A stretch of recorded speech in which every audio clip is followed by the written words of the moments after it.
ছায়া প্রকাশনীর যে ভূগোল সহায়িকা তৃতীয় সেমিস্টারের সেটা দেখা যাক। নীলাংশু চক্রবর্তী ও উৎপল রায় মহাশয়ের। বইটির মূল্য 599 টাকা, তার উপরে যত সম্ভব 30% এর আশেপাশে ডিসকাউন্ট থাকবে, আমি ঠিক মনে করতে পারছি না।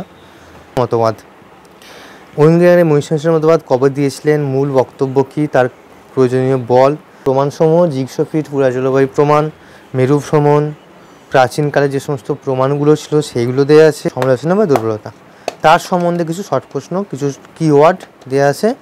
আর তারপরেতে এখানেতে কিছু কোশ্চেন, 58টা MCQ, শূন্যস্থান পূরণ আছে, খাম্ভ মেলানো, মানে ডিটেলস এখানে প্র্যাকটিস করার সেট দেওয়া আছে। এই পর্যন্ত একদম ডায়াগ্রাম সমেত সমস্ত কিছু দেওয়া আছে। সারা হলো 493 পেজে 4টে প্র্যাকটিস সেট দেওয়া আছে।